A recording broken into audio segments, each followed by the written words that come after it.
Et alors on l'a enlevée de son alpage, d'où elle était tellement heureuse avec un homme tellement dur mais tellement amoureux. Elle avait beaucoup de nostalgie pour rentrer dans ces montagnes. Heidi va vivre dans cette famille où elle sera finalement assez malheureuse.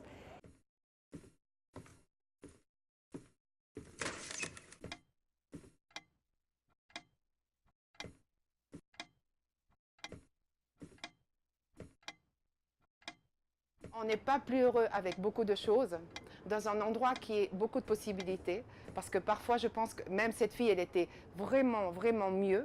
Elle apprenait beaucoup plus de choses à vivre avec ce grand homme, avec Pedro, avec ses petites chèvres. Après, la petite fille s'attachait beaucoup à Heidi, mais Heidi, elle était toujours triste parce qu'elle voulait retourner chez son grand-père, dans les montagnes, avec les vaches, avec son ami Peter.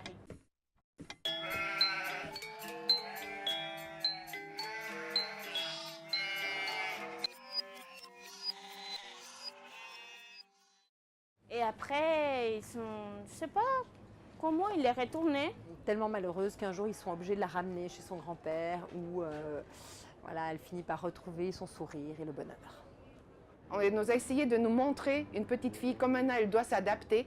Et c'est ce que je sentais aussi comme émigrante, que je suis arrivée ici, j'ai vécu ici, je suis repartie chez moi, je suis revenue ici.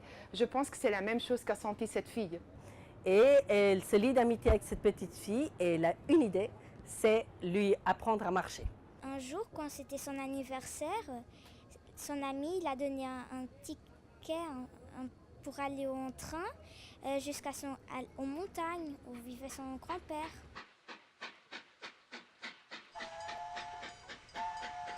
On a vu quand elle arrive avec son amie Clara et elle va avec son grand-papa. Et c'est là où cette fille, elle peut se refaire.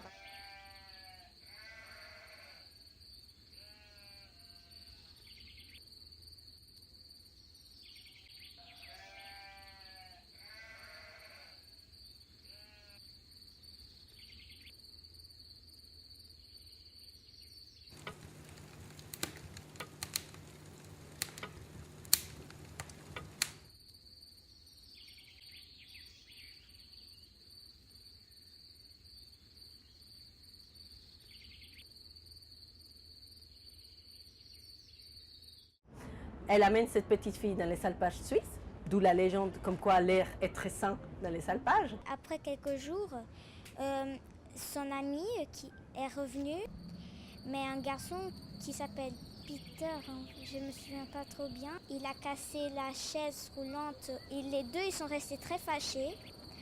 Et le garçon qui avait cassé la chaise a demandé pardon. Et Heidi a dit qu'il pardonnait juste s'il aidait la fille, son amie, à marcher. Et avec Peter, il décide de l'aider à marcher et elle réussit à marcher. Voilà. La tante, elle a vu et elle est restée très surprise.